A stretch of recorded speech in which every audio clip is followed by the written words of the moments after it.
to just see all the opportunities that are going to be here presented to us, and then we really just engage, you know. So I'm just going to welcome him to come and present to us all the trade opportunities that are available here at KZN. Thank you.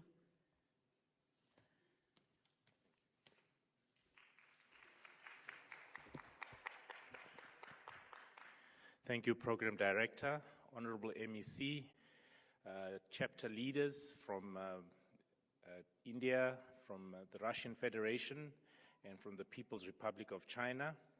Ladies and gentlemen, I'll stand on the protocols that have already been. I thank the BRICS chapter of the Women Business Alliance for the opportunity to address this forum this morning. I feel really honored because I'm the only man so far that has stood on this podium. So I must really say thank you very much for embracing some of us. But I know it's not just about that. For the record, I do have 2 daughters, and I've been married to my wife for the last 24 years, so the support for women has always remained with me.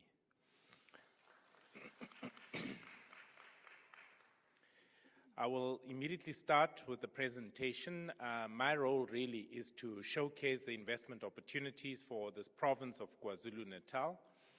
But I will start here. In the year 2000, The Economist labeled Africa as the hopeless continent. And this is a picture that was depicting the continent and what was really happening within the continent itself. And I just want you to bear that in mind when you're looking at this picture. And I think a lot of you would have seen this map in terms of the size of the continent, that really Africa is quite a big continent with a number of countries, 55 countries, that really have gone a long way to ensure development within their own regions. A lot of people, I meet a lot of people globally who think that somebody from Ghana would be known to me. But Ghana is in essence 6 hours flight, you know, from South Africa. So it's quite a distance. About Africa, really, some of the facts: productivity has been rising annually. Trade between Africa and the rest of the world since the year 2000 has grown exponentially, over 200%. Inflation has dropped by more than 22%. Foreign debts have declined. And really, a lot of the African countries have continued to improve in terms of their political landscape. Democracy and peaceful handovers are no longer strangers in Africa, with a few exceptions, 1 or 2. But in essence, you see a lot of democratization of a lot of the African continent, growing sophistication in terms of the opposition parties, greater accountability for non-compliance and governance issues, and a lot of strides that are really being taken by a lot of governments within the continent itself. And just a message to all our delegates: Africa is not one country. It's 55 countries. It's one continent. So I meet a lot of also global heads who are based in Johannesburg, and they say, I represent my region, but I'm representing Africa. But when you look at them in Europe, then they will segment themselves into specific clusters of countries. So all I'm saying is sometimes when the representation is being made, you've got to try and remember that you've got the southern, you have the eastern, you have the western, and you have the northern part of Africa. Some challenges still to overcome: poverty and some levels of illiteracy, but a lot of governments are really taking their strides to ensure that they deal with it, low life expectancy, and of course greater elements of inequality. But this is quite interesting. In December 2011, the Economist, the same one who labeled Africa as a hopeless continent, then labeled Africa, and they said Africa is rising. Africa's hopeful economies, the sun shines bright, the continent's impressive growth looks likely to continue. So that's now, in 10 years, that is the data. In 2019, the same Economist also then started talking about investors eyeing Africa. A lot of push and shift going into the African continent. And this in itself, ladies and gentlemen, demonstrates how Africa has really come out of the ashes and is progressing quite exponentially. Within the continent itself, we are in South Africa, the southern tip of Africa. And within the southern tip of Africa, on the eastern seaboard, is us, the province of KwaZulu-Natal. The province itself, we call ourselves the Garden Province. We are the second largest contributor to the economy of South Africa. Johannesburg, the province in where Johannesburg is located, is called Gauteng. That's the largest contributor. We're number 2, and then we're followed by the Western Cape and the other provinces. So we're the second largest contributor to the economy of South Africa. We are, as I've indicated, known as the Garden Province purely because of our subtropical climate, our weather being so conducive. You find that we're mostly green, but even in winter. And a lot of you have arrived at the tail end of our winter season, so you can feel really that this is normally how we experience our winter. 600 kilometers of coastline with 2 of South Africa's busiest ports, the port of Durban and the port of Richards Bay, which I'll go into in a bit more detail. But KwaZulu-Natal really continues to position itself as a leader in the attraction of investments and the promotion of trade, not only into the continent, but globally. As I've indicated, we've got 2 strategic ports, the port of Durban, which really accounts for more than 60% of cargo coming into South Africa and the neighboring countries, and the port of Richards Bay, which is the deepest cargo handling port. The 2 ports are so strategic for the rest of the country that, in particular, the port of Durban is the 3rd largest within the continent of Africa. I represent an entity called Trade and Investment KwaZulu-Natal. It is a state entity that assists in the marketing of the region as an investment destination and also the attraction of investors into our province. And we also facilitate export trade and the marketing of products produced in our province globally into the different markets.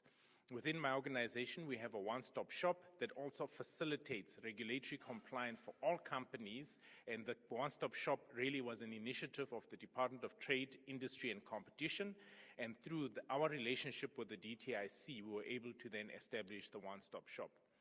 Critical areas, why KwaZulu-Natal?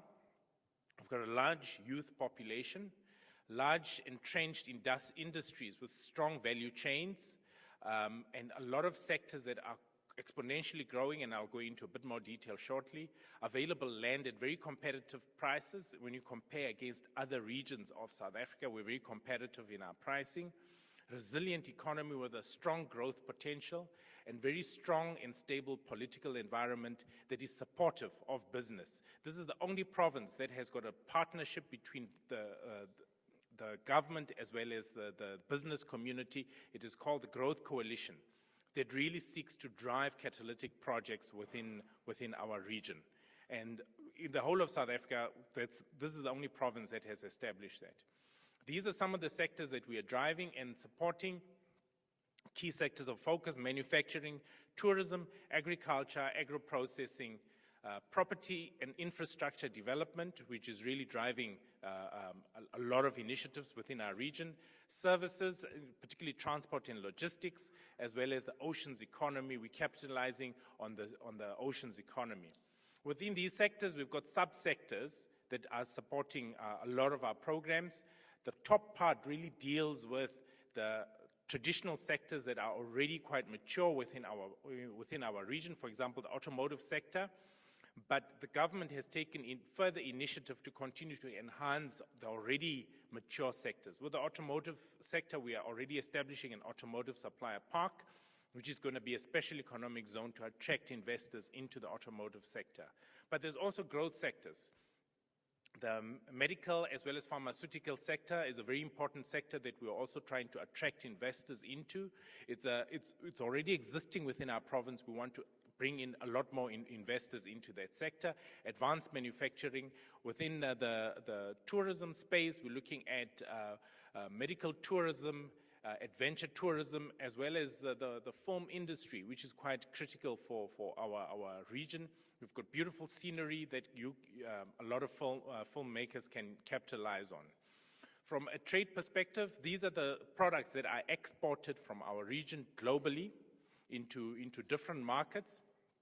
These are the top 12 markets that we are exporting to globally from KwaZulu-Natal. This picture is for KwaZulu-Natal, not for South Africa. It's just for our province into the global space. And then these are the top 10 markets that we're exporting to within the African continent.